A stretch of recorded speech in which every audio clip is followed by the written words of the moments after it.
Semoga yang subscribe diberikan rezeki melimpah dari jalan tak terduga. Dan yang like komen, dimudahkan jalannya menuju surga di hari akhir nanti. Siapa yang tak mendengar nama Qorun? Qorun adalah seorang sosok kaya raya di zaman Nabi Musa, tapi namanya melegenda hingga sekarang. Kisahnya diabadikan dalam Al-Quran, bahkan menjadi peribahasa atau ungkapan di masyarakat guna menggambarkan seseorang yang mirip dengan tabiatnya atau menisbatkan harta yang ditemukan terpendam dalam tanah sebagai harta Qorun.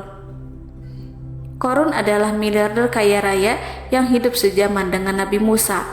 Saking kaya rayanya, Qorun setiap kali keluar dari rumahnya, ia didampingi dengan 300 pelayan laki-laki dan 300 pelayan perempuan.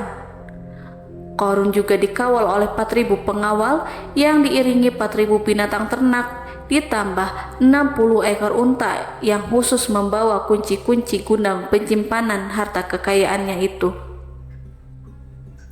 Itu dilakukan semata-mata sebagai bentuk kesombongan bahwa dialah manusia paling kaya, paling terhormat, dan memiliki pengikut setia.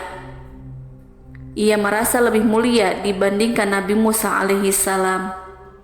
Orang-orang tentu saja akan penasaran seberapa banyak harta kekayaan Qorun jika pengawal dan pembawa kunci gudang kekayaannya sebanyak itu. Lalu berapakah harta yang dimiliki Qorun yang disimpan dalam gudang-gudangnya tersebut? Sebelum saya melanjutkan, dimohon untuk menonton video ini sampai selesai supaya tidak ada kesalahpahaman dalam memahami isi cerita, serta mohon bantu channel ini semakin berkembang dengan cara tekan subscribe dan silahkan tinggalkan like serta komen positifnya. Semoga dukungan pemirsa Risalah Kehidupan bernilai pahala dan menjadi wasilah dimudahkannya segala urusan pemirsa sekalian. Pemirsa Risalah Kehidupan, di zaman sekarang banyak orang yang mengistilahkan rezeki yang tak terduga dengan istilah harta Qorun. Lalu dari manakah sumber harta kekayaan Qorun yang sangat luar biasa itu? Serta di manakah Qorun dan hartanya ditenggelamkan? Siapakah Qorun dan bagaimana kisahnya dengan Nabi Musa? Qorun merupakan kaum Nabi Musa alaihissalam. Disebutkan oleh Ibnu Jurayj, nama lengkap Qorun adalah Qorun ibnu Yashar, ibnu Qahis, ibnu Lawi, ibnu Yakub. Ia merupakan putra paman atau sepupu Nabi Musa alaihissalam. Pasalnya, Nabi Musa alaihissalam sendiri adalah putra Imran, sedangkan Imran adalah putra Qahis. Dengan kata lain, Qorun masih satu kakek dengan Nabi Musa alaihissalam, yakni kakek Qahis. Ia adalah umat Nabi Musa yang taat. Tidak hanya memiliki banyak harta, Qorun juga termasuk orang yang cerdas dan berilmu. Ia menguasai ilmu duniawi dan ilmu ukhrawi, dan tercatat bahwa Qorun adalah ahli di bidang kimia. Dirinya tercatat sebagai ahli kitab Taurat setelah Nabi Musa. Kepandaian Qorun dalam ilmu agama membuat dirinya sering disebut dengan ilmu nawir atau orang yang memberi cahaya dan penerangan. Suaranya terkenal merdu dalam membaca kitab Taurat. Selain itu, Qorun juga lihai dalam berbisnis. Ia mengetahui trik investasi yang menguntungkan serta jalur perdagangan internasional yang strategis di zamannya. Kekayaan Qorun begitu banyak sebagaimana tercatat dalam surat Al-Qasas ayat 76. Sesungguhnya Qorun termasuk kaum Musa, tetapi dia berlaku aniaya terhadap mereka. Kami telah menganugerahkan kepadanya pembendaharaan harta yang kunci-kuncinya sungguh berat dipikul oleh sejumlah orang-orang yang kuat. Dalam riwayat Khaisamah disebutkan, untuk mengangkut kunci gudang kekayaan Qorun dibutuhkan 60 bigol atau sejenis kuda kecil. Ukuran kuncinya sebesar jari, bahannya terbuat dari kulit dan setiap kunci digunakan untuk satu gudang. Maka keluarlah Qorun kepada kaumnya dalam kemegahannya. Para ulama tafsir menjelaskan Qorun keluar dengan baju mewah diiringi dengan 300 gadis berbaju merah dan 4.000 kendaraan kuda. Tak heran iring-iringan Korun itu mengundang decak kagum mereka yang gandrung terhadap harta kekayaan. Sebagaimana yang terekam dalam Al-Quran, moga-moga kiranya kita mempunyai seperti apa yang telah diberikan kepada Korun. Sesungguhnya ia benar-benar mempunyai keberuntungan yang besar. Quran Surat Al-Qasas ayat 79. Namun tak sedikit kaumnya yang mengingatkan, dan ingatlah ketika kaumnya berkata, "Janganlah engkau terlalu bangga. Sesungguhnya Allah tidak menyukai orang-orang yang terlalu membanggakan diri atau disebut farihin." Sebagian ulama menafsirkan istilah farihin di sana juga berarti takabur atau zolim, berbuat kerusakan, arogan, dan tidak mau bersyukur terhadap nikmat. Korun dikisahkan memiliki ribuan gudang yang berisikan emas dan perak.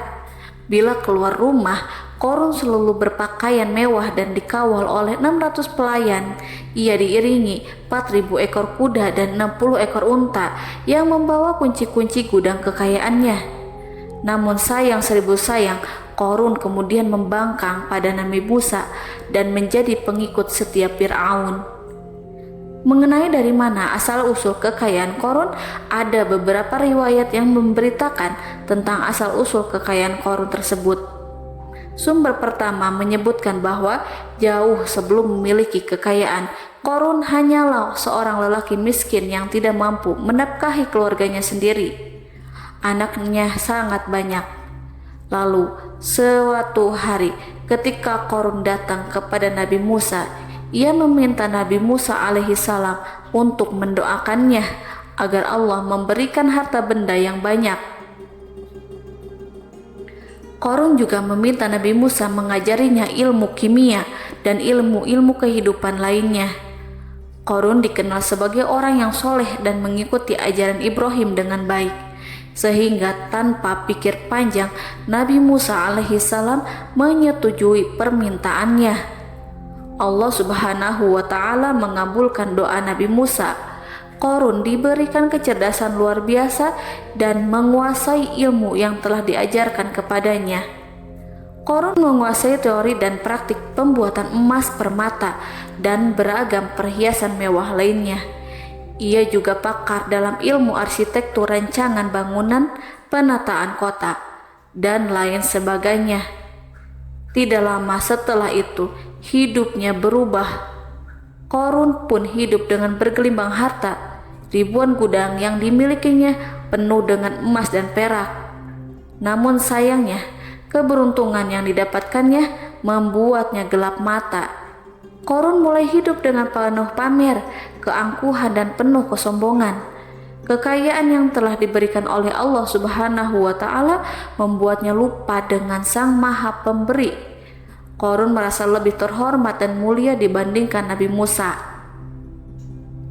Ia pun akhirnya membelot dan durhaka pada Nabi Musa. Ia mengingkari janji-janjinya dahulu dan beralih menjadi pengikut Fir'aun yang setia. Loyalitas Korun terhadap Fir'aun membuatnya diangkat menjadi kepala mandor yang membawahi ribuan pekerja. Dikisahkan bahwa Korun bersikap semena-mena terhadap para pekerja. Ia tega memotong upah mereka. Ia melakukan korupsi demi membangun istana dan kemegahannya sendiri, dan untuk membangun gudang-gudang penyimpanan harta yang telah ia kumpulkan jauh-jauh hari. Ketika datang perintah zakat, Nabi Musa alaihissalam pergi menemui Korun dan memerintahkannya mengeluarkan zakat sebesar 1 dinar dari setiap 1.000 dinar, 1 dirham dari setiap 1.000 dirham, 1 kambing dari setiap 1.000 kambing, dan seterusnya. Setelah Korun menghitung seluruh hartanya, ternyata jumlah zakatnya sangat besar. Kekikirannya pun mulai menghalangi hatinya untuk mengeluarkan zakat. Korun enggan membayar zakat ketika Nabi Musa alaihissalam menagih zakat yang diperintahkan oleh Allah untuk ditunaikannya. Ketika Korun diminta zakat, ia langsung marah dan tidak memberikan sedikit pun kekayaannya. Dia berpikir bahwa harta kekayaan yang dimilikinya didapat dari hasil kerja dan usahanya sendiri, dan tidak ada kaitannya dengan siapapun, termasuk Allah Subhanahu wa Ta'ala. Janji Korun untuk lebih taat beribadah dan membantu sesama jika diberi kekayaan oleh Allah dilupakannya. Dia mempergunakan kekayaannya tersebut dalam kesesatan, kezaliman, dan permusuhan, sehingga membuatnya menjadi sombong dan terlena. Orang-orang beriman pada masa itu sering menasehati Korun untuk bersyukur atas nikmat yang Allah berikan kepadanya, tetapi dia tidak mengindahkan nasihat tersebut. Dari sikapnya tersebut sudah jelas bahwa Korun tidak membutuhkan nasihat kebenaran, bahkan merasa tidak takut dengan ancaman Allah, sebab Korun merasa sudah memiliki segalanya. Korun merasa dirinya hebat dan pintar serta punya banyak pengikut setia, punya banyak pengawal dan merasa aman karena dekat dengan Raja Fir'aun. Korun berkata, "Sesungguhnya aku mendapatkan harta ini karena ilmu yang ada padaku." Korun sangat sombong. Ia merasa hartanya didapatkannya sendiri tanpa campur tangan dan kehendak Zat yang Maha Kaya, yakni Allah Subhanahu wa Ta'ala. Apakah Korun lupa ataukah ia tidak tahu bahwa Allah telah membinasakan orang-orang sombong sebelumnya, yang bahkan lebih kuat darinya, yang lebih kaya darinya, yang lebih banyak pengawalannya, lebih kokoh dan tak terkalahkan dibanding dirinya? Karena terdorong sifat kikir dan angkuh, maka Korun membuat rencana untuk melakukan tipu daya agar dia terlepas dari kewajiban membayar zakat. Dia ingin menjatuhkan nama baik dan citra baik Nabi Musa alaihissalam.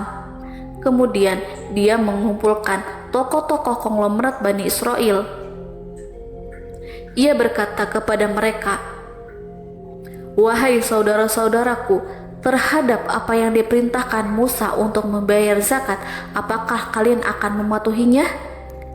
Sekarang dia hendak mengambil harta yang ada di tangan kalian, maka pikirkanlah suatu cara untuk menghindari perintahnya." Para pembesar-pembesar yang dipanggil kemudian menjawab, "Wahai paduka Korun, engkau lebih besar daripada kami akan melakukan apapun yang kau inginkan." Korun pun berkata, "Datangkanlah kepadaku wanita cantik, aku akan memberinya hadiah besar jika ia berhasil menggoda dan memfitnah Nabi Musa." Ketika wanita cantik yang diinginkan datang, Korun memberikan kepadanya uang muka sebagai jaminan. Ia akan membayarkan seluruh yang dijanjikan ketika berhasil menjalankan misinya. Bukan hanya itu, Korun pun berjanji akan menjadikan wanita ini sebagai istrinya. Dan keesokan harinya, Korun mengumpulkan Bani Israel. Setelah itu, Korun menghadap kepada Nabi Musa seraya berkata, "Orang-orang menanti kedatangan Anda, sampaikanlah saran dan nasihat kepada mereka." Nabi Musa kemudian keluar dari rumahnya. Ia mulai menyampaikan nasihat pada umatnya. Di antara nasihatnya, beliau berkata, "Barang siapa yang mencuri, aku akan memotong tangannya. Barang siapa yang memfitnah, aku akan mencambuknya sebanyak 70 kali. Barang siapa yang tidak mempunyai istri dan dia berbuat zina, maka aku akan mencambuknya sebanyak 70 kali. Adapun barang siapa yang memiliki istri dan dia berbuat zina, aku akan rajam dia sampai mati." Korun kemudian berkata, "Apakah ini juga berlaku untuk Anda jika Anda sendiri yang berbuat zina? Apakah Anda akan menerima hukumannya?" Kemudian Nabi Musa menjawab, "Ya, meskipun saya sendiri yang melakukannya." Maka kemudian Korun memanggil wanita yang telah dibayarnya. Wanita itu berdiri di depan Nabi Musa dan Bani Israel yang telah berkumpul. Dia mengaku sedang hamil karena telah berhubungan badan dengan Nabi Musa. Maka marahlah Nabi Musa atas fitnah kejam yang diarahkan kepadanya. Kemudian Nabi Musa melakukan sholat 2 rakaat, lalu mendatangi wanita itu dan menyumpahnya agar mengatakan siapa yang menyuruhnya. Wanita itu menjadi ketakutan. Ia gemetar di depan Nabi Musa dan dia mengaku bahwa yang menyuruhnya adalah Korun. Lalu wanita itu bertaubat dan meminta maaf kepada Nabi Musa.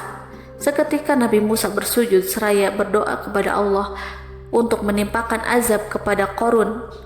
Allah memberi wahyu kepada Nabi Musa bahwa bumi telah dijadikan tunduk kepada perintah Nabi Musa.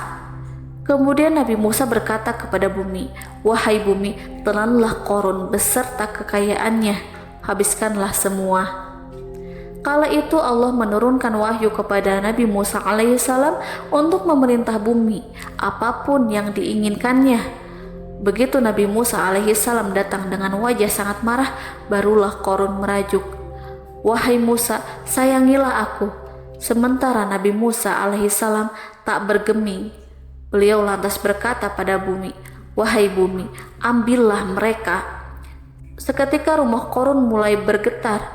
Qarun dan antek-anteknya mulai dibenamkan hingga bagian lututnya. Rumahnya ikut turun sedalam lutut.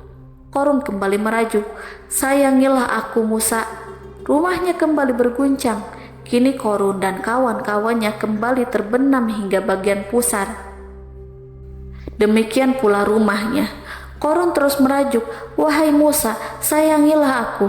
Sementara Nabi Musa alaihissalam kembali meminta bumi, "Wahai bumi, ambillah mereka." Rumah Qarun berguncang lagi, sementara Qarun dan kawan-kawannya terus terbenam hingga bagian tenggorokannya. Demikian pula rumahnya. Qarun lagi-lagi menjerit, "Wahai Musa, sayangilah aku." Namun Nabi Musa alaihissalam tak bergeming. Beliau terus meminta bumi menelannya, hingga akhirnya Qarun dan kawan-kawannya hilang seluruhnya ditelan bumi. Tak lama setelah itu, Allah pun berkata, "Wahai Musa, apa yang membuatmu bersikap demikian? Padahal demi kemuliaanku, andai dia Qarun berdoa kepadaku, niscaya aku akan rahmati. Maka kami benamkan dia beserta rumahnya ke dalam bumi, maka tidak ada baginya satu golongan pun yang akan menolongnya selain Allah, dan dia tidak termasuk orang-orang yang dapat membela diri." Quran Surat Al-Qasas ayat 81. Lalu di manakah lokasi ditenggelamkannya Qarun beserta harta bendanya? Konon berdasarkan kepercayaan beberapa masyarakat setempat, Qarun ditenggelamkan di sekitar sungai atau danau Moris yang terletak di kota Fayum, negara Mesir. Qarun konon mendirikan istana, dan di tempat itu pula ia ditenggelamkan. Dahulu Qarun berkeinginan membangun sebuah istana, namun tidak diizinkan oleh Fir'aun jika istana itu dibangun di samping istana Fir'aun. Terlebih Qarun juga tidak ingin membangun istana di tengah pemukiman Bani Israel yang terletak di tanah Jasan. Fir'aun pun memberikan tanah di wilayah Fayum. Kemudian di tepi sungai Fayum inilah Qarun membangun istananya yang megah, dan di dalamnya membangun Al-Kunuz atau gudang penyimpanan harta berisi emas dan perak. Salah satu bukti arkeologis yang dapat dijumpai di lokasi tersebut adalah runtuhan bangunan yang diduga sebagai tempat tinggal Qarun yang berjarak sekitar 2 km dari Danau Qarun. Menurut beberapa sumber, bangunan yang masih berdiri kokoh tersebut adalah benteng yang dibangun oleh Qarun. Namun, ada juga yang mengatakan bahwa bangunan tersebut adalah tempat tinggalnya. Wallahu a'lam bishawab.